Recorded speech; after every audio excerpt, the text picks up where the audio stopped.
Shalom. Salam damai sejahtera buat semua kita. Kita bersyukur bahwa di penghujung tahun ini kita kembali diundang oleh Tuhan untuk duduk semeja seperjamuan dengan anaknya Yesus Kristus, menikmati kemurahan Tuhan dan mengingat akan karya keselamatan yang Tuhan buat. Saudara-saudaraku yang kekasih dalam kasih Tuhan kita Yesus Kristus, bacaan kita 1 Timotius 1 ayat 12 sampai 17. Saya mencatat ada 5 poin alasan dari Paulus untuk menaikkan ucapan syukur. Yang pertama, dia mengucap syukur kepada Tuhan karena Tuhan telah menguatkan dia. Yang kedua, dia bersyukur bahwa Tuhan mempercayakan pelayanan kepadanya. Yang ketiga, dia mengucap syukur karena ia telah dikasihani. Yang keempat, ia mengucap syukur karena ia merasakan kasih karunia Allah yang berlimpah-limpah di dalam hidupnya. Yang kelima, ia mengucap syukur karena Kristus melalui karya penyelamatannya telah menyelamatkan orang berdosa, dan ia mengatakan, dan akulah yang paling berdosa. Saudara-saudaraku yang kekasih, 5 poin ini mau menyatakan kepada saya dan saudara di masa persiapan ini. Timotius diminta oleh Paulus untuk tinggal di Efesus dan melanjutkan pelayanan di sana, untuk menghadapi berbagai pengajaran-pengajaran sesat yang ada dan disebarluaskan oleh banyak-banyak orang dengan filsafat-filsafat. Dan karena itu Paulus merasa bahwa ada seorang pelayan yang mesti tetap ada di Efesus untuk terus menguatkan iman dari umat Tuhan yang ada di Efesus. Dalam suratnya Paulus menjelaskan kepada Timotius tentang siapa dia ketika ia berhadapan dengan Allah yang mempercayakan pelayanan kepadanya. Timotius sungguh menyadari bahwa dia bukan siapa-siapa.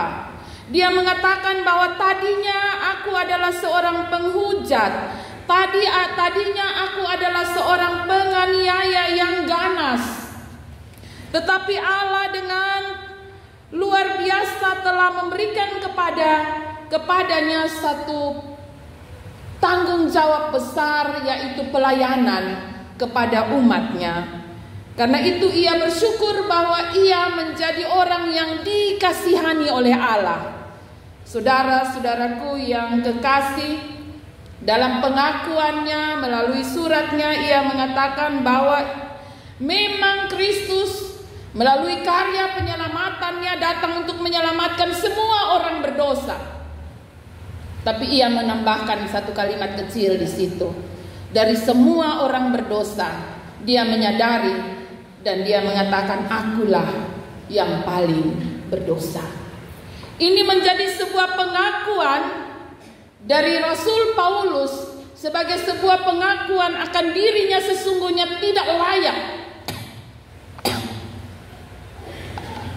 untuk dipilih dan dikasihani Tuhan.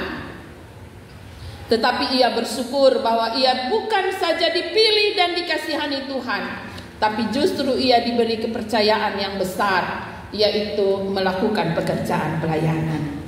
Saudara-saudaraku yang kekasih, hal ini membuat Paulus selalu bersyukur kepada Tuhan. Dan ia menyampaikan hal ini kepada Timotius, agar Timotius pun tetap menyadari bahwa tanggung jawab yang diberikan kepadanya bukan karena kehebatan dan kepintarannya, tetapi karena belas kasihan Allah kepada setiap umat Tuhan. Saudara-saudaraku yang kekasih, mengapa Paulus merasa perlu untuk menyampaikan hal tersebut? Karena baginya hal ini penting. Mesti ada dalam diri setiap orang percaya, yaitu sebuah kesadaran dalam diri kita siapa kita dan siapa Allah, sehingga kita tidak menganggap remeh segala yang kita lakukan ketika kita membangun sebuah hubungan dengan Tuhan. Ketika kita ada dalam sebuah peribadahan dengan Tuhan, Kita tidak bermain-main dan kita merasa bahwa itu sesuatu yang biasa-biasa saja. Ya. Saudara-saudaraku yang kekasih, kadang-kadang kita perlu untuk memikirkan ulang alasan kenapa saya datang gereja. Seorang pastor hebat di Amerika ya, pada satu kesempatan dia dalam sebuah KKR yang besar sekali, dia mengusir semua orang yang datang. Padahal itu sudah orang menyanyi-menyanyi, tinggal dia masuk untuk khotbah. Dia bilang, sekarang semua tolong keluar. Pikirkan alasanmu kenapa engkau ada di sini. Pastikan alasanmu benar, baru kamu masuk. Kalau alasanmu hanya untuk datang dan bermain-main, sebaiknya pulang. Karena engkau akan resah dan gelisah di dalam ruangan. Saudara-saudaraku yang kekasih dalam kasih Tuhan kita Yesus Kristus, sesungguhnya kita adalah orang berdosa. Sesungguhnya kita tidak layak untuk diselamatkan. Itu yang mau Paulus tekankan kepada Timotius. Surat ini adalah surat pribadi sebagai seorang bapak yang bersurat kepada anak rohaninya. Engkau harus sungguh-sungguh sadar siapa dirimu. Siapa Allah yang begitu maha kudus, yang mau mengasihanimu, yang mau menyelamatkanmu, bahkan mempercayakan hal yang penting di dalam hidupmu. Sebagaimana Paulus mengakui akan siapa dirinya, maka sama dengan saya dan saudara, dalam kesempatan kebaktian kelengkapan perjamuan kudus saat ini, marilah kita menyadari, kita memikirkan ulang siapa diri kita, siapa Allah, sehingga dia mau mengundang saya dan saudara, orang yang berdosa ini. Ya, papa mama kalau orang mau bikin pesta nikah, dan kalau biasanya ditentukan bahwa cukup mengundang 100 orang, kira-kira 100 orang yang dia pilih siapa? Tentu orang-orang terdekat. Tentu dia pimpinan-pimpinan di kantor dulu, dia dahulukan itu ya. Kemudian keluarga itu yang mana? Yang lebih rapat saja yang dia undang. Yang sudah terlalu dekat dia tidak akan undang, karena undangannya terbatas. Misalnya undangannya hanya lu dapat 50 undangan ya, nanti keluarga perempuan dapat 50, keluarga laki-laki dapat 50. Contohnya pesta pernikahan. Tentu dari 50 undangan itu seleksinya ketat. Karena kita punya kenalan, kerabat, sahabat yang begitu luas dan lebar. Jangkauan pertemanan kita mungkin begitu luas. Tapi coba lihat ketika dia memberi undangan.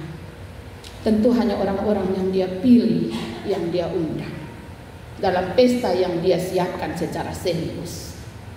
Tapi saudara-saudaraku yang kekasih, sesuatu yang luar biasa bagi saya dan saudara, bahwa ketika kita melihat kembali diri kita, merenungkan keberadaan kita, siapa kita di hadapan Allah, tentu kita sadar bahwa kita bukan siapa-siapa. Kita begitu berdosa. Kadang-kadang kita bermain-main dengan Allah. Kita tidak peduli dengan Allah. Kita menomorduakan Allah dalam hidup ini. Kalau masih ada pilihan lain selain pergi gereja, maka kita akan memilih pilihan itu, gereja nanti. Kadang-kadang kita pemalas, kita bilang nanti sore sah. Ternyata sore tidak bisa. Oh, masih ada minggu depan ya. Kalau masih ada minggu depan. Saudara-saudaraku yang kekasih, momen sakramen perjamuan kudus adalah saat di mana kita berjumpa dengan roti dan anggur perjamuan yang menjadi simbol dari tubuh dan darah Kristus yang hancur dan tercurah demi menyelamatkan kita orang berdosa. Dalam ayat yang ke-15, Kristus Yesus datang ke dunia untuk menyelamatkan orang berdosa melalui hancurnya tubuhnya dan tercurahnya darahnya. Dan di saat momen perjamuan kudus kita mengingat akan momen penting itu. Saudara-saudaraku yang kekasih, karena itu jika kita masih mendapatkan kesempatan tersebut untuk merayakan dan mengingat karya Kristus, marilah kita dengan penuh rasa syukur menyambut undangan Tuhan serta memohon pengampunan dari Allah. Karena sesungguhnya hanya Allah lah yang mampu melayakan saya dan saudara. Kita orang berdosa yang telah dikaruniakan kasih karunia Allah dengan limpahnya. Karena itu marilah dengan sukacita kita menyambut undangan Tuhan dan jadikanlah syukur sebagai alat bagi kita untuk menjalani hari hidup kita. Ketika kita menerima roti dan anggur, kita bersyukur bahwa Tuhan mau hadir dalam hidup kita. Secara jasmani kita memakan roti dan meminum anggur yang adalah simbol dari tubuh dan darah Kristus. Dan di dalam iman kita mengakui bahwa Kristus telah hadir dalam diri kita. Siapkanlah hati saudara dan biarlah Roh yang akan menolong saya dan saudara untuk menjaga persiapan kita menerima undangan Tuhan masuk dalam pelayanan sakramen kudus, perjamuan kudus besok. Tuhan Yesus memberkati dan menolong saya dan saudara. Amin.